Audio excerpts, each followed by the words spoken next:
नमस्कार प्रिय दर्शक बंधु, आज आपके समक्ष एक ज्ञानवर्धक व प्रेरणादायक कहानी लेकर के हाजिर हुए हैं। चाहे मर जाना, लेकिन ये 3 बातें स्त्रियों को कभी भी मत बताना। प्रिय मित्रों, आज की ये कहानी बहुत ही ज्ञानवर्धक व बहुत ही रोचक है। आज की इस कहानी का मकसद है कि कभी भी इन 3 बातों को स्त्रियों को नहीं बताना चाहिए, और जो भी पुरुष इन 3 बातों को स्त्रियों को बता देता है तो वह पुरुष सदा के लिए गरीब ही रहता है, अर्थात वह पुरुष सदा ही दुखी रहता है। प्रिय मित्रों, वो 3 बातें कौन सी हैं? उन 3 बातों को हम कहानी के अंत में बताएंगे। तब तक आप हमारी इस प्रेरणादायक व ज्ञानवर्धक कहानी से जुड़े रहें और हमारी इस कहानी को पूरी व अंत तक अवश्य देखें। और यदि आपने अभी तक हमारे चैनल को सब्सक्राइब नहीं किया है या हमारे चैनल पर पहली बार दर्शक मेहमान बनकर आए हैं, तो प्लीज आप हमारे चैनल को अभी सब्सक्राइब कर लें, वीडियो को लाइक करें, अच्छे कमेंट करें और हो सके तो अपने सगे संबंधियों व रिश्तेदारों तक शेयर अवश्य करें। प्रिय मित्रों, तो बने रहें बिना स्किप किए हमारी इस वीडियो के अंत तक। तो आइए प्रिय मित्रों, आपका अधिक समय नष्ट ना करते हुए देखते हैं आज के इस प्रसंग की ओर, आज की इस प्यारी सी कहानी की ओर। प्रिय मित्रों, प्राचीन समय की बात है। एक नगर में एक राम गोपाल नाम का एक व्यक्ति रहता था। राम गोपाल मन से बहुत ही भोला व सीधे स्वभाव का था। उसने अपने जीवन में कभी भी किसी भी प्रकार का पाप नहीं किया था। और प्रिय मित्रों, राम गोपाल की जो पत्नी थी वह थोड़ी भुलक्कड़ स्वभाव की थी। उन दोनों के छोटे छोटे 2 बच्चे भी थे। प्रिय मित्रों, राम गोपाल अपनी पत्नी से किसी भी प्रकार की किसी भी बात को नहीं छुपाता था।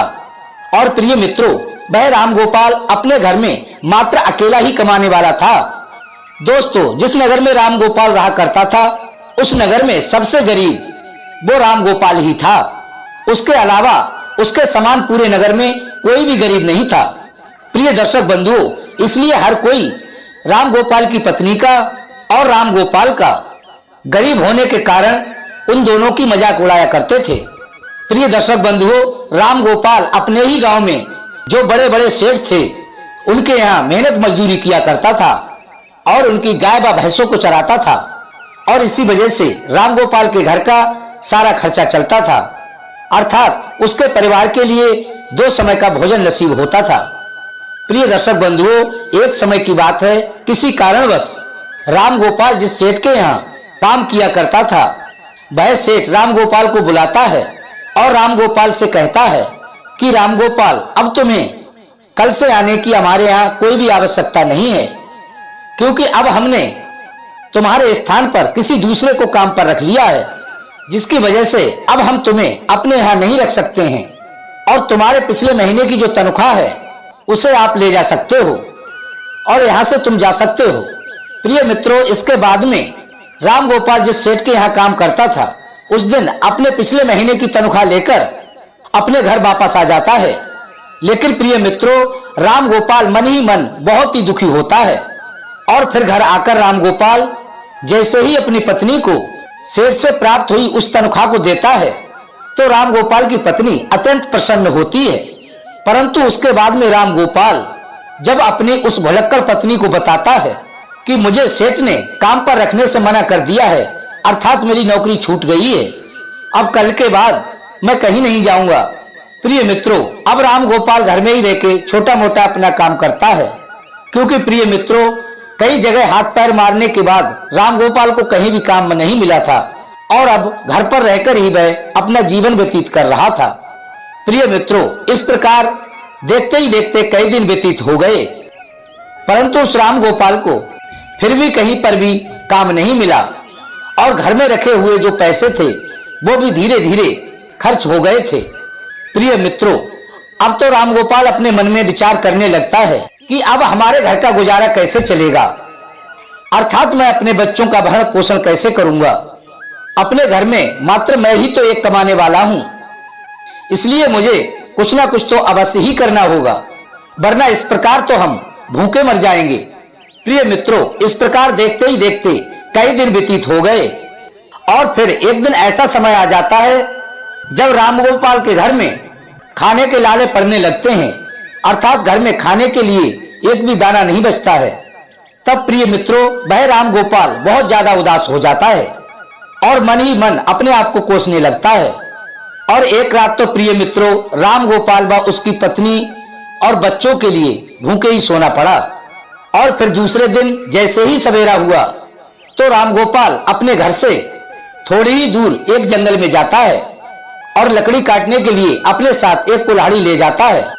प्रिय दर्शक बंधुओं, जैसे ही राम गोपाल लकड़ी काटने के लिए उस घनघोर जंगल में पहुंचता है, तभी उसको उस जंगल में एक संत जी दिखाई पड़ते हैं।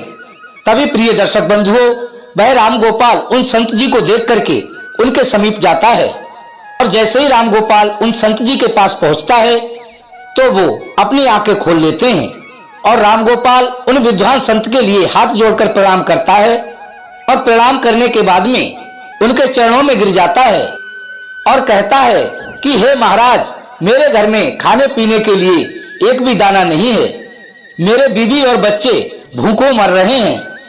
कृपा करके आप मुझे कोई ऐसा सुझाव दें जिससे मेरे घर की स्थिति सुधर जाए और मेरे घर परिवार का खर्चा ठीक प्रकार से चल सके। प्रिय दर्शक बंधुओं, इस प्रकार विनती करने के बाद में वो संत जी उस गरीब राम गोपाल की ओर देखते हैं।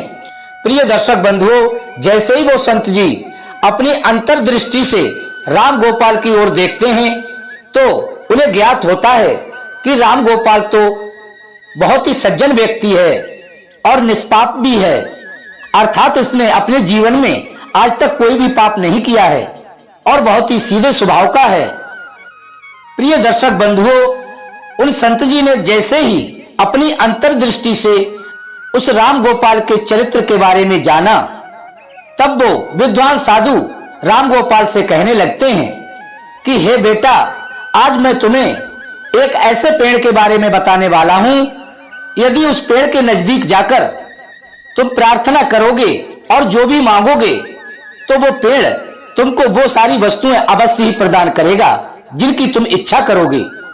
और उस पेड़ का एक छोटा सा भी भाग, छोटी सी भी लकड़ी तुम तोड़ लेते हो या काट लेते हो तो वह सोने में परिवर्तित हो जाएगी और इस प्रकार तुम अपने घर का पालन पोषण कर सकते हो और इस प्रकार तुम अपने घर परिवार का पालन पोषण कर सकते हो और तुम्हारे घर की गरीबी दूर हो सकती है। प्रिय दोस्तों, इसके साथ साथ संत जी राम गोपाल को यह भी बताते हैं कि हे बेटा, हमारी एक बात को ध्यान रखना, जो बात हमने आपको बताई है ये बात आप किसी को मत बताना।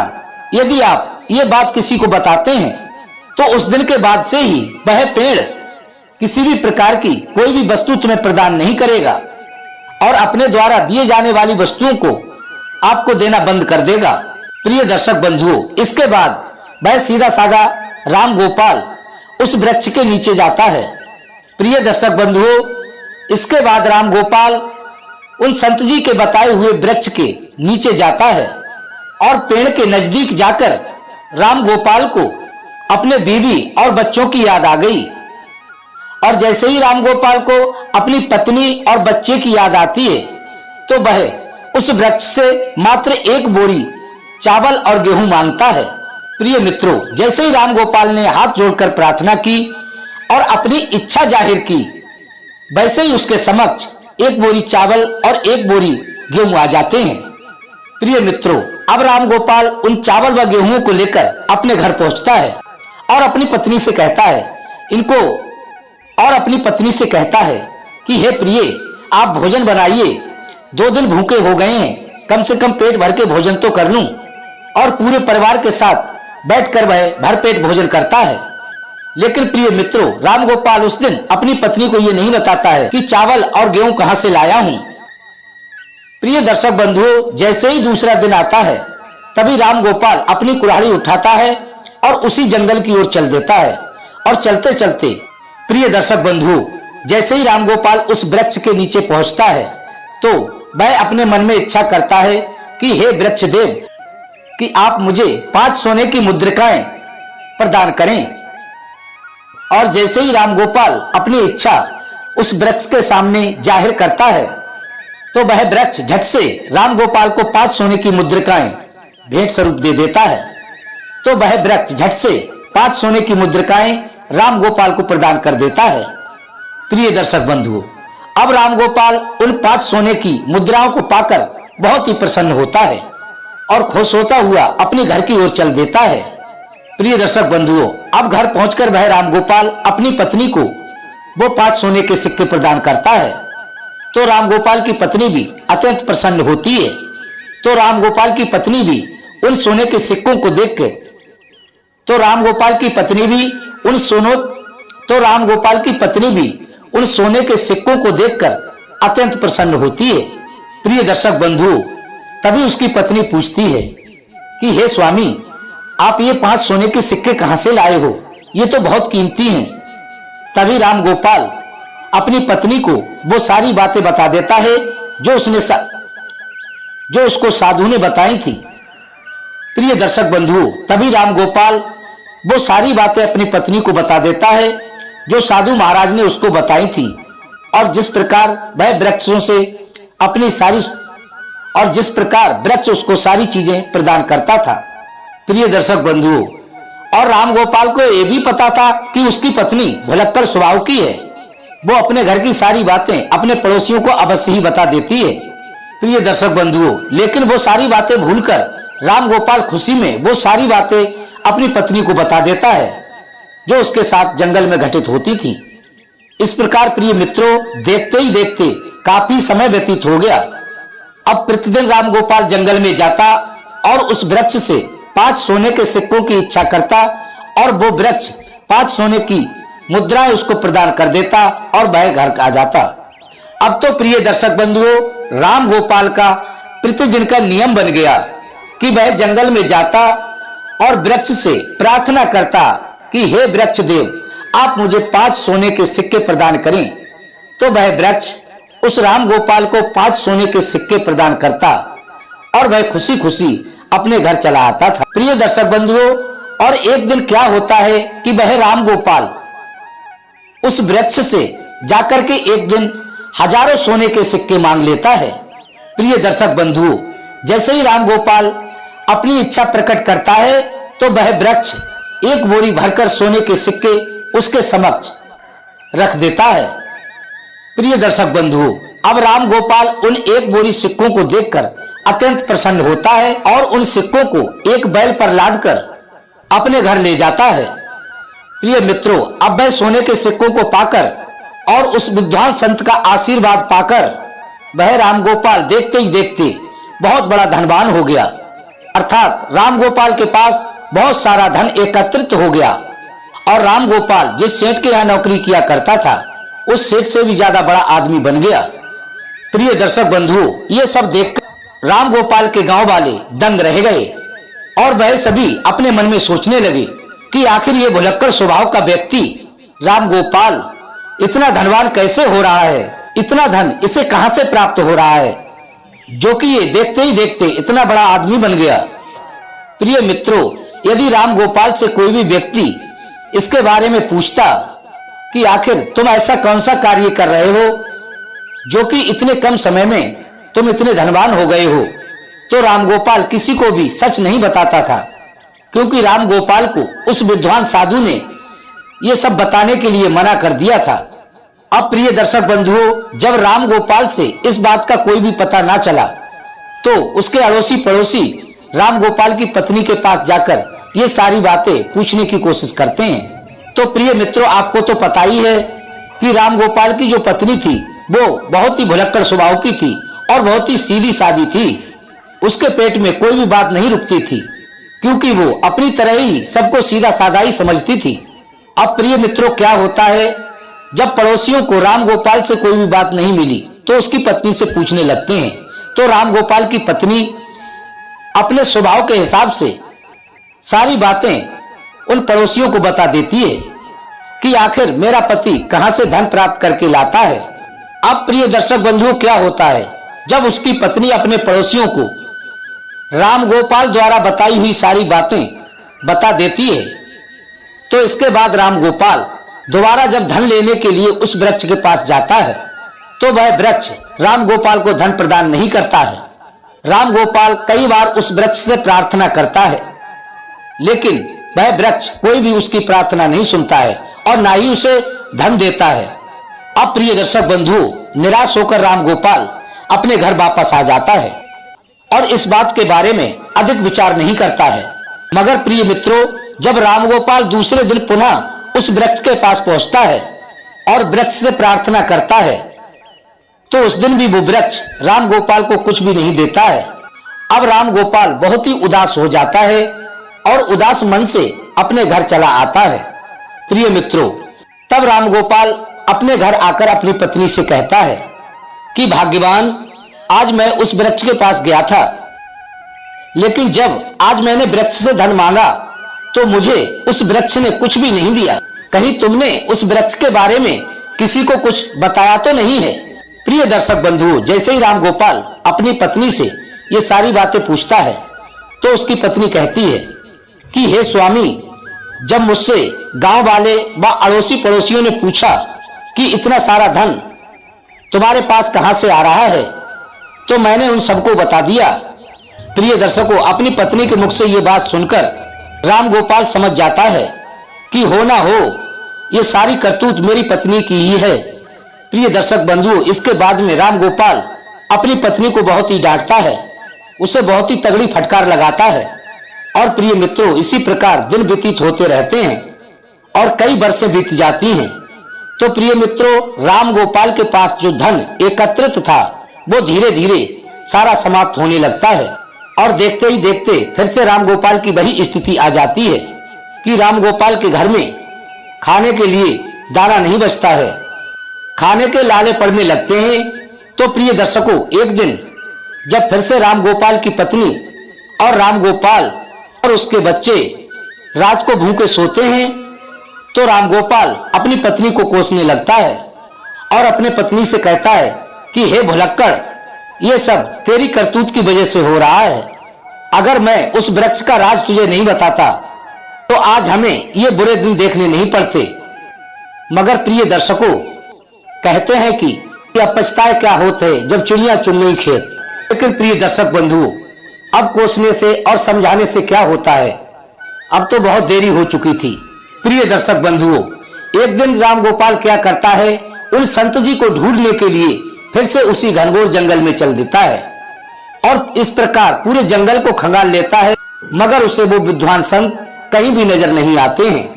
इस प्रकार राम गोपाल को खोजते खोजते पूरा दिन व्यतीत हो जाता है और जब संध्या होने को होती है तो उसे वो संत जी नजर आते हैं और जैसे ही उन संत जी को राम गोपाल देखता है तो हाथ जोड़कर उनके चरणों में गिर जाता है और दोनों हाथों से उनके चरण पकड़ लेता है और जोर जोर से रोने लगता है और कहने लगता है कि हे महाराज जी, हे संत जी, हे गुरुदेव, कि आखिर मुझसे ऐसी कौन सी भूल हो गई जिस कारण आप मुझसे रूठ गए हो।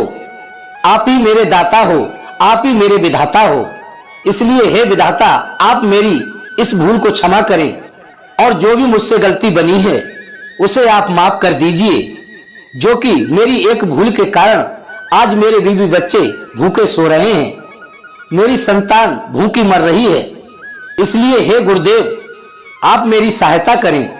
प्रिय दर्शकों, इसके बाद में वो विद्वान साधु राम गोपाल से कहते हैं कि हे बेटा, यदि ऐसी बात है तो मैं तुम्हें क्षमा कर देता हूं कि हे बेटा, आज मैं तुम्हें ऐसी 3 बातें बताने वाला हूं।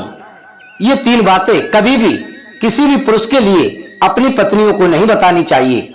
जो पुरुष ये 3 बातें अपनी पत्नियों को बताता है वह पुरुष हमेशा जीवन में सदा के लिए दुखी ही रहता है और सदा ही अपने जीवन में गरीब रहता है।